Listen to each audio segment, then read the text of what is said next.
Stop it. The CEO's wife, Mrs. Rachel, slammed the traditional sweets I had brought onto the floor.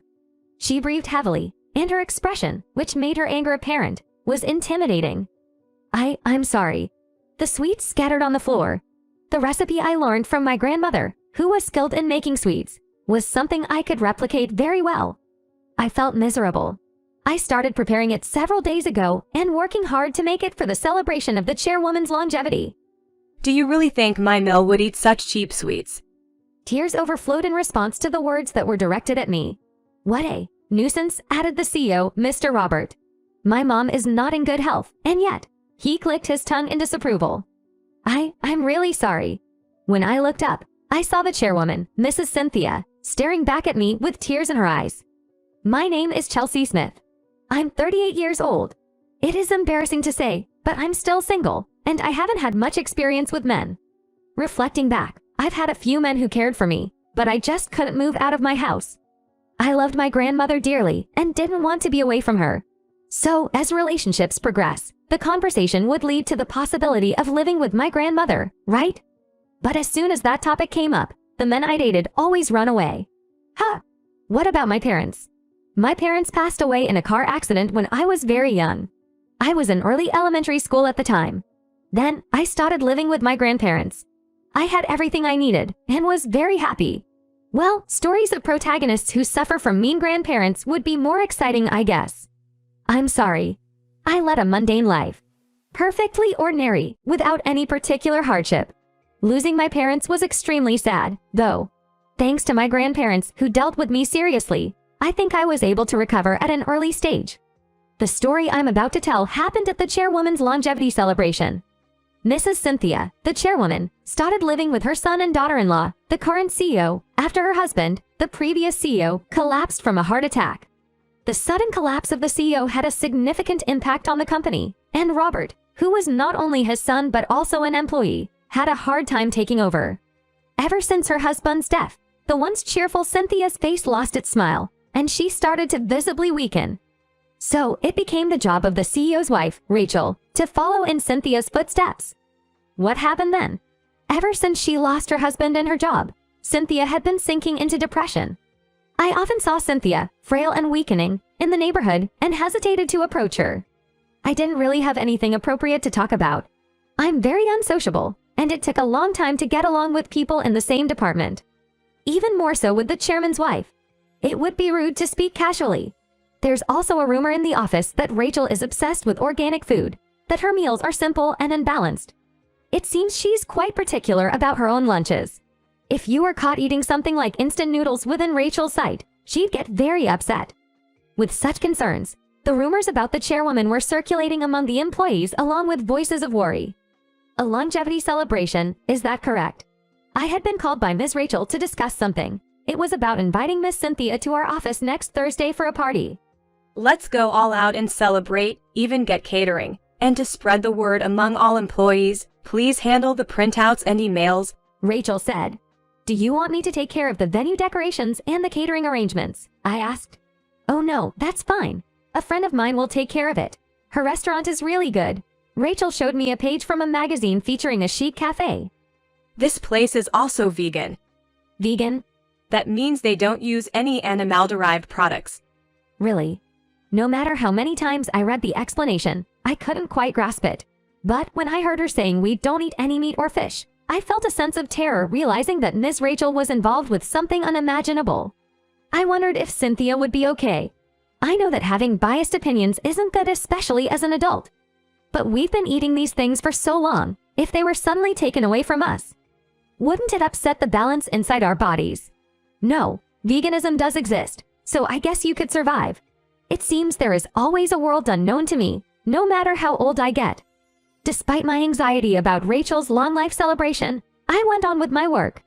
The next day, I posted the long life celebration announcement on the notice boards on each floor, and then sent out an email to all employees.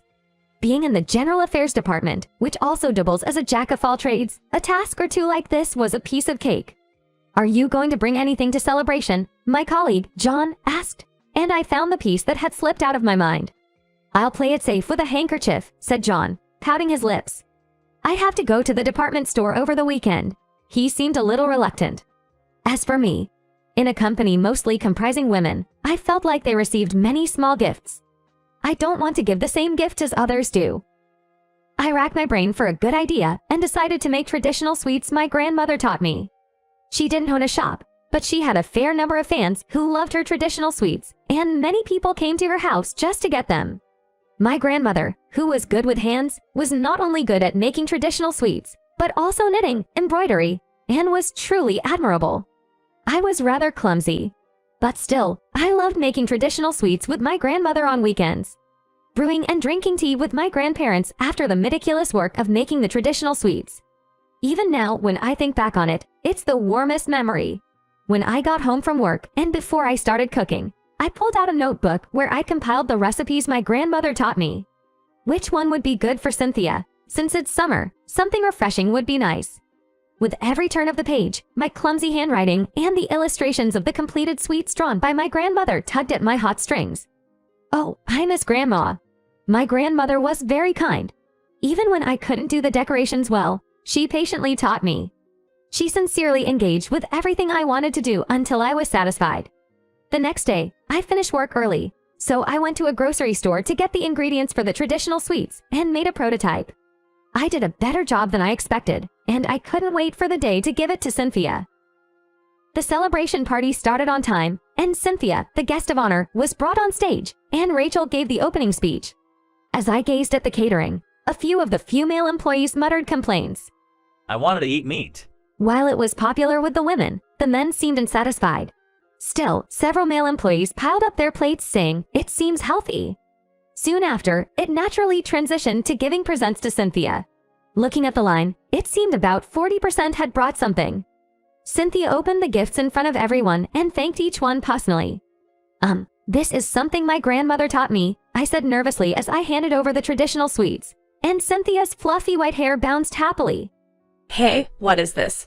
But it seemed Rachel was different. She snatched the box of traditional sweets from Cynthia and threw it on the floor. Everyone was baffled at first, but when a bystander nearby let out a small scream, all attention was drawn to the scene.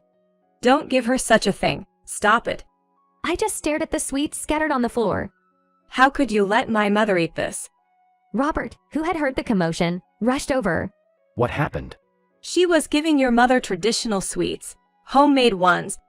Homemade? There's no way my mother would eat such commoner sweets. Robert laughed. I crouched down, starting to pick up the sweets, muttering I'm sorry. Cynthia was the one who raised her voice. You people. She crouched next to me and began scooping up the bean paste that had fallen to the floor.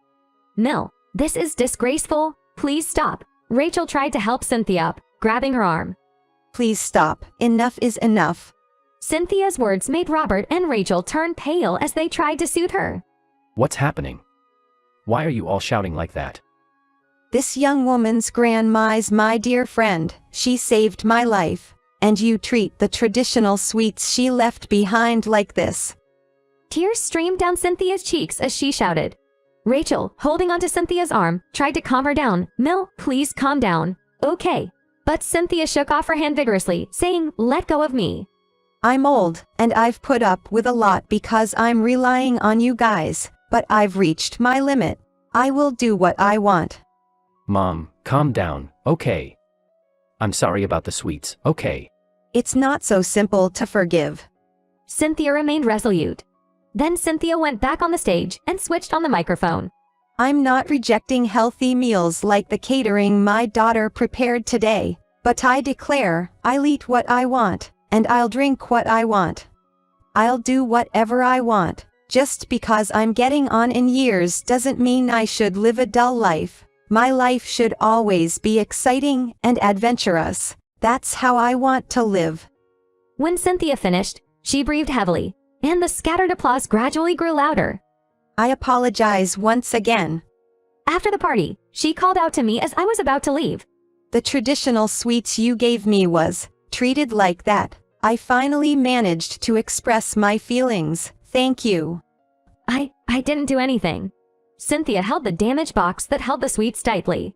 The moment I saw this, I thought it was like what Emily used to give me as a gift. Emily was always on my side. Whenever I was going through a tough time, Emily would always make me traditional sweets. You have no idea how much it supported me. This time too, Emily, and you gave me courage. I had no idea you and my grandma were close. Cynthia smiled gently. Please make the sweets a guy, she asked me, her eyes welling up with tears. I sat in front of the home altar, reporting the events of the day. Why didn't you tell me you were friends with Cynthia? I was very surprised. Apparently, Cynthia kept it a secret because she thought I might act overly formal if I knew we were acquainted. Besides, you're very diligent and thoughtful. If you knew Emily and I were friends, you might think you got the job because of connections, not your abilities, Cynthia had laughed. True. Now I can handle my job, knowing their relationship doesn't bother me. But if I had known that when I still made a lot of mistakes and had to learn the ropes, I might have been overwhelmed by feelings of self-blame, thinking that I caused trouble for the company by getting in through connections and possibly being crushed by guilt. Life works in mysterious ways. Grandma, I think I'm going to try making traditional sweets again. I was excited to make them after a long time. Maybe one day I'll make some that I come up with myself. I wonder if Cynthia would like it. The recipe book, handed down from my grandmother, looked well used, the cover worn and weathered, seeming to reflect the years it had seen. Please keep watching over me, everyone. It's okay. I'm doing fine. Don't worry. After finishing telling today's event with a smile, I headed to the kitchen to start making snacks. I'm still thirsty, so I'm gonna drink a beer in the fridge. I'm off tomorrow. I can finally kick back and relax to my heart's content. I'll try making some prototype of new sweets. Looks like it's been a while since I've had a lazy weekend coming up.